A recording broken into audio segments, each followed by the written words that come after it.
Hello, I'm here at the Shore Education Trust today with Stephen Watson, Chief People Officer. Stephen, could you talk to me a little bit about yourself and the role that you play here? Sure. So I've been at the Shore Education Trust for 4 years now.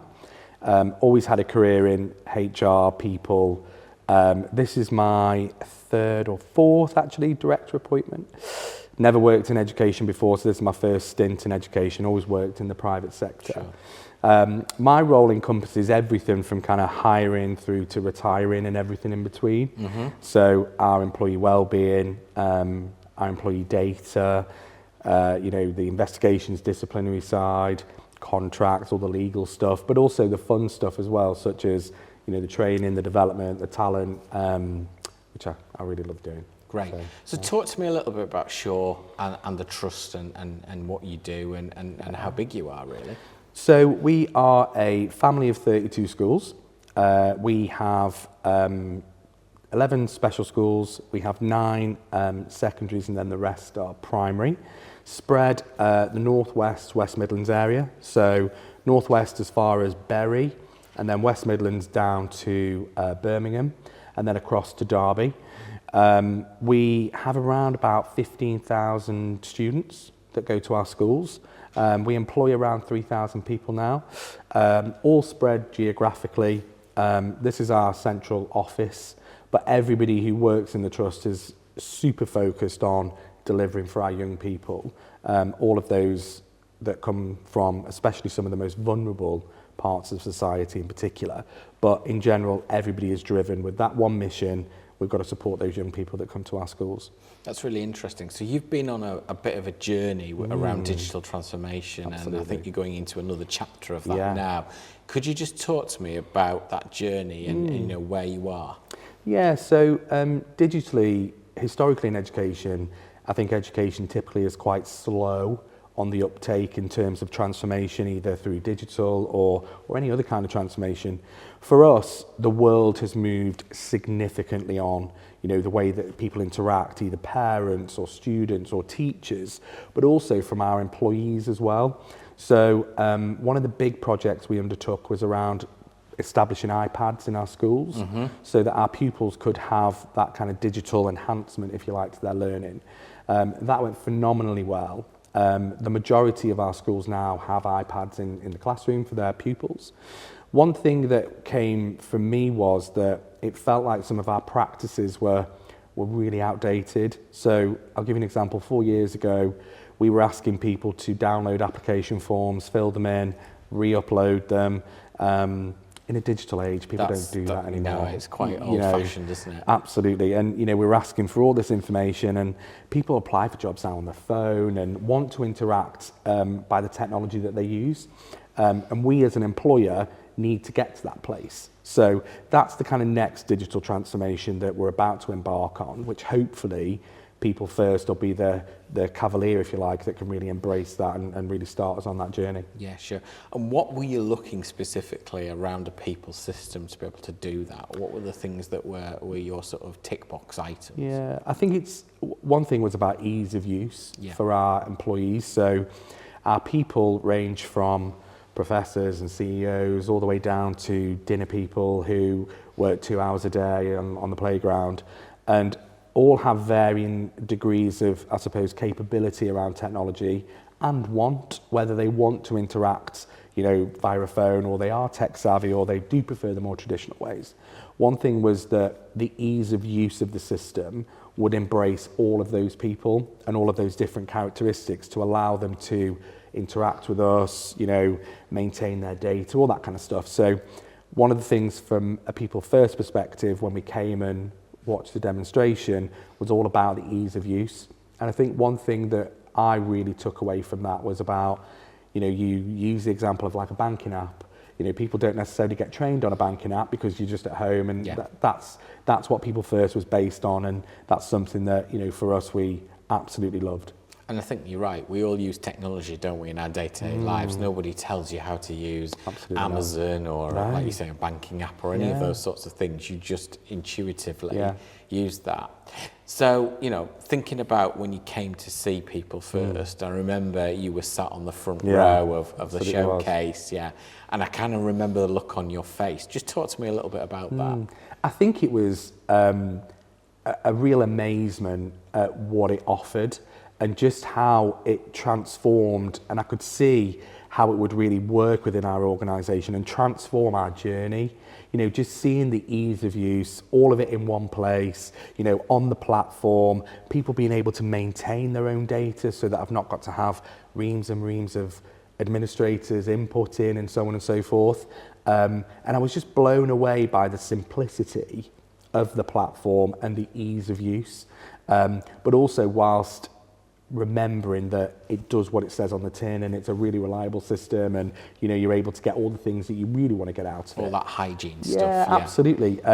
But just the simplicity of it and the ease of use for me just blew my mind.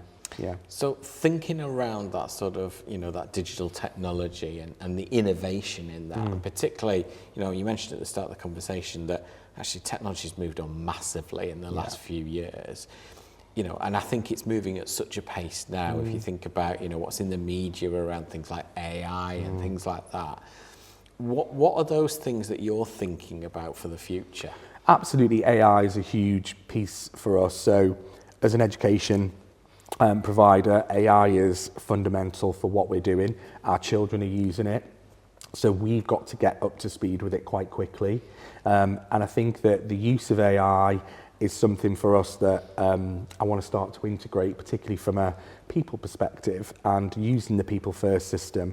But I think one of the things that really stood out to us was the people first system wasn't this big, clunky, hard to navigate kind of system.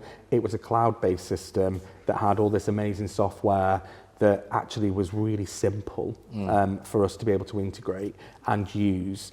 And it wasn't going to cost us lots and lots of money to be able to go in, oh, we need to put that on, or we need to do that, or whatever. That was something for me that really made me feel quite comfortable that we were in the right hands for the digital future that we're going to go on, which, I really liked. So, Stephen, thinking about cloud and, you know, the importance of that for you as an organisation, I guess my question is around, you know, have you thought about what that looks like in terms of how you're going to use that going forward? Yeah, so our digital team are really embracing this, and I think, again, we've got lots of legacy stuff that we've got to fix.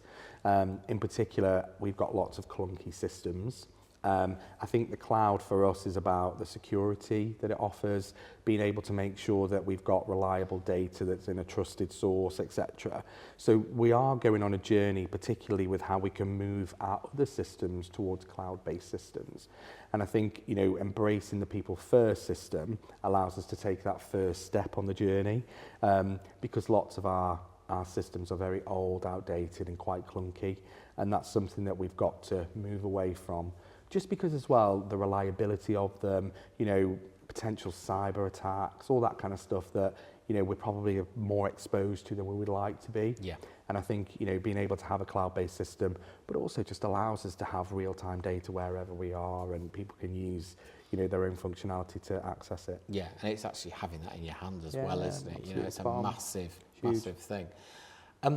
I think one of the things I wanted to pick up with you was around, you know, data and analytics and things like that, because obviously I'm assuming that's something that's part of your strategy. Absolutely is, yeah. You know, and where you're trying to kind of drive that forward. So data in our world at the moment is key to everything we do. You know, being able to make real informed decisions on the back of great data is something that we crave. There's a ruckload of organisations out there that always want to sell us lots of things and say, oh, I can give you this data and that data. If we just invest in some really good systems that allow us to have access to our own data and in a way that we're able to present and share, hence the reason why People First was a priority for us. But moving forward, we are craving data more and more. As we report to the DFE and we report to Ofsted and so on and so forth, they are also requesting our data. Our current practices were nowhere near where we want to be, I think that we're doing lots of cleansing of data, lots of, downloading lots of reports and manual work and lots with of it. that cranking. Absolutely. Of it, Lots of manual work. And then being able to put it into an easy to read presentation is becoming harder and harder. So I think having great data that's reliable, but also in a format that we are easily to pull off and generate reports and graphs and so on and so forth so we can present the data is something that's fundamental for us. Sure. And I guess you've been on this journey and you're now going through that. What advice would you give to other organisations that are at that point in their own sort of evolution? Book a holiday. Yeah, book a holiday. I think embrace it. Yeah. And find a partner that you believe in, that gets you as an organisation, and one that you know you're going to rely on. And that's what we got from People First. I think, if you're going on this journey, make sure your organisation's ready for it. Yeah. Make sure your people understand why, because that's important that you take them on the journey with you. And then also make sure that you're not afraid of stopping, reviewing, analysing, are we at the right point? Do we need to go again? Make those little mini milestones, if you like, so that it doesn't become such a big whopping project that can put people off in a way. Yeah, it becomes a little bit of a nemesis, doesn't it? Absolutely. But I think find a great partner because they will just lighten the load for you. And it's not all on you then. Yeah, sure. Yeah. Okay, Stephen, thanks for that. That's You're been very really welcome. useful. It's been great speaking to you today. Thank you. Appreciate it.